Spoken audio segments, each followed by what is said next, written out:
Yes, what's going on, people? We're back. Back after a few days after that smoking from Arsenal. You know what I'm saying? Traveled down today to Villa Park, a place where I had zero confidence that I was going to get anything out of. Zero confidence after what I saw the other day. You know what I'm saying? And why should I be confident anyway? When these men in front of goal are inconsistent. When I've got a manager that decides when to chop and change things and when to fix up, you know?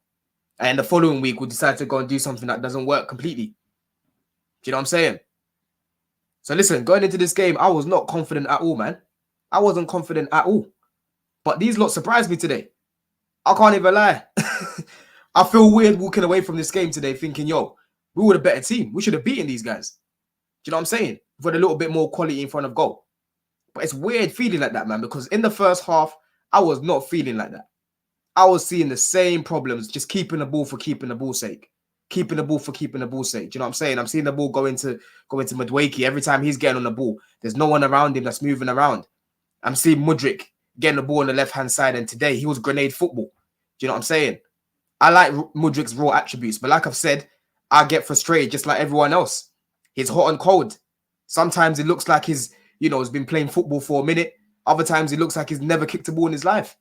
Do you know what I'm saying? And that's a really frustrating thing about him. But like I've said, he's only going to iron that out of his game with consistent game time. So you can't just drop him after he puts a performance like this because, again, it's going to ruin his confidence. You got to keep him going. And then we go from there. Do you know what I mean? But I think today on the ball in the first half, he was poor. Every time he was getting on the ball, he kept losing it. He kept running into blind alleys. He was giving it away unnecessarily. He wasn't really trying to take on his man. He was just poor today. Do you know what I'm saying? He was just poor today, right? In that first half, Caicedo, I thought he was very good. I think off the ball, he was winning a lot of his duels. I actually checked his stats as well because I was like, Caicedo's definitely playing well today, man. And he got 11 out of 12 duels won. You know what I'm saying? So I know my eyes weren't lying to me with what I was watching. He kept winning the ball back and playing it forward. Do you know what I mean? But the problem that I had was every single time we was attacking, I didn't really feel like we were going to score. I weren't seeing any patterns. I weren't seeing any movement. And that's where you got to look at the coach, because I had a few people in the group chat saying, yo, if anyone blames this performance so far on the manager, then they've just got an agenda. And I said, nah, I don't agree with that, because at the end of the day, the manager is the one that decides how the team plays. And how we're playing right now is what I've been seeing weekly for months. Yeah. When we're facing a low block, we've got no clear patterns. Do you know what I mean? But when I'm seeing Aston Villa getting the ball and they're attacking us, I'm seeing some clear patterns. Obviously, the quality is a little bit different there with Ollie Watkins, and you've got your Leon Baileys, you've got your Rodgers as well. I think he's quite good. He scored against us actually when we played Middlesbrough, when we beat them at the Bridge. I think he's a good player. These guys are a little bit different in the final third. Do you know what I'm saying? And once again, lapse of concentration. We switch off. Everyone's just ball watching. Before you know it, that same old cutback that every team hits us with. That same old cutback. And Cucurella again, ball watching, and the ball just bounces off of him from a rubbish. It was a nothing shot really from John McGinn. It was, just try to get it on target, And Cucurella, again, ball watching, half asleep. It comes off of him and it goes in. I'm looking at it like, yo, it's looking like a long day now. It's looking like a long day. What guys are going to bounce back? But again, we're getting on the ball and it's the same old nonsense where we're just keeping it and there's no patterns. Nothing's going on. Caicedo and Gallagher are just looking blunt really on the ball. They're not doing much. Palmer in the first half I thought was quite poor. He wasn't really doing much. He was quite laxy-daisy. He was giving it away too much. He wasn't really trying to get involved in the game. Do you know what I'm saying? So I was thinking, yo, individually even, these guys need to fix up. And Madueke was the only one really that was trying in the first half. Do you know what I'm saying? And the second half, we come out completely different, man. Completely different. And it was very clear what Poch did. Do you know what I'm saying? I always moan about this guy's in-game management and his tactics. But today, he actually did something tactically. I'm seeing Cucurella going into the midfield, inverting. You know what I'm saying? Acting as an extra body. And that allowed the team to press a lot higher because Caicedo and Cucurella were sitting together and Gallagher was pressing with Palmer. So I was actually able to press Aston Villa a lot higher. And if you guys remembered, that's what we did against them when we played them in the FA Cup, when we beat them, when Enzo scored that free kick. Gallagher and Palmer were pressing them in a 4-4-2 off the ball. Do you know what I'm saying? And it was quite similar with what they were doing today from the midfield. You had Jackson, Gallagher and Palmer all pressing.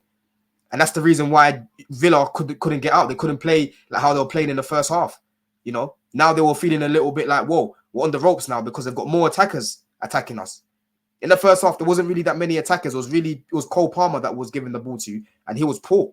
But in the second half, everyone was moving. Cucurella's pressing up. Caicedo's pressing up. Gallagher's pressing up. Do you know what I'm saying? And these lot were on ropes, man. And even if you go check the stats as well for the game, if you go check the stats, look at this. So you've got 72% possession, Chelsea, 28% possession, Aston Villa. They had 9 shots. We had 21 shots. Do you know what I'm saying? Big chances. We had 2. They had 0. You know, in that first half, I even forgot Jackson hit the post as well in that first half. That was the only bit of, that was the only pattern really that I saw in the first half. I didn't really see anything else other than that. But in the second half, we had some good chances, man. And we could have actually won the game towards the end as well with Cole Palmer. You know, if he had a little bit of quality in front of goal. No, I don't know why he didn't just go around the keeper there, man. I was looking at it and thinking, yo, he's going to bury that. He's going to bury that because the skill that he did before that to beat 2 players, to get out of that little press, that little bit of tightness, it was good. But in front of goal, he wasn't good enough. He wasn't good enough. Do you know what I mean? But like I said, I'm surprised, man. I'm surprised. I can't lie, for Disasi's goal towards the end, it was a foul. Even like during the phase of play, I celebrated it, of course, but I'm thinking, yo, please just allow us. I know these can get given as a foul because, to be fair, if that was against my team, I'm saying, yo, that's a foul, isn't it? Do you know what I mean? Some refs might give it, but listen, I can see exactly why that was given as a foul. Do you know what I'm saying? But overall, listen, I can't be mad at today's performance. Do you know what I mean? I think in the first half we were bad, but listen, as a manager, you have to have some good in-game management, and you have to be able to see when something's not working and how you can help your team. And that's what Poch did today. Do you know what I mean? It helped Caicedo and Gallagher today in that midfield, you know, and they helped the team to press up a little bit further up. Do you know what I'm saying? So listen, this is all I asked for, man. I just asked for the basics to be done from this manager. And that's something that I don't see consistently. Because when we play Spurs, you know, midweek, this guy can go and just do something completely different. Like today, Cucurella worked. I think that's something that can actually help these guys going forward, Enzo and Caicedo, if we invert Cucurella. Because Cucurella's good on the ball, but in terms of overlapping as a left-back, he doesn't really do it. That's one thing about Mudryk as well. He was isolated today because Cucurella doesn't really overlap. You know what I'm saying? So if he's not going to overlap, let's use him in the midfield then. Quite similar to what Arsenal were doing with Zinchenko. Because defensively, he's not the biggest liability, but he can be got at. That's the problem. He can be got at. And right now, where there's no Enzo, I need a little bit of control in that midfield.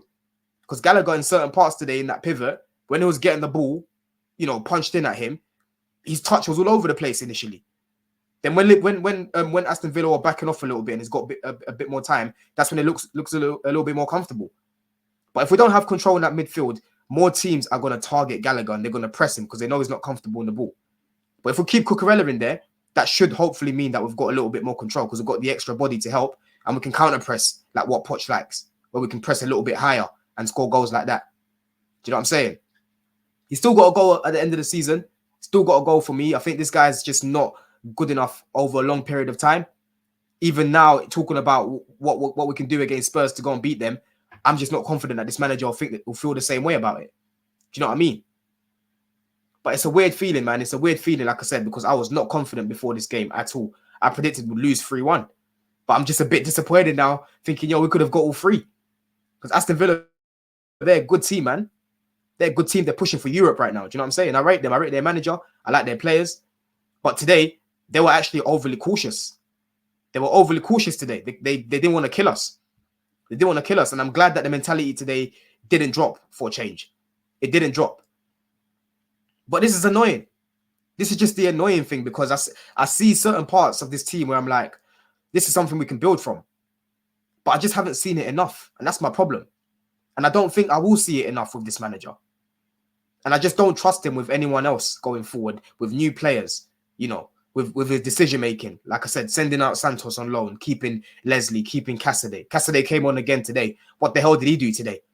What was he doing today? You know what I mean?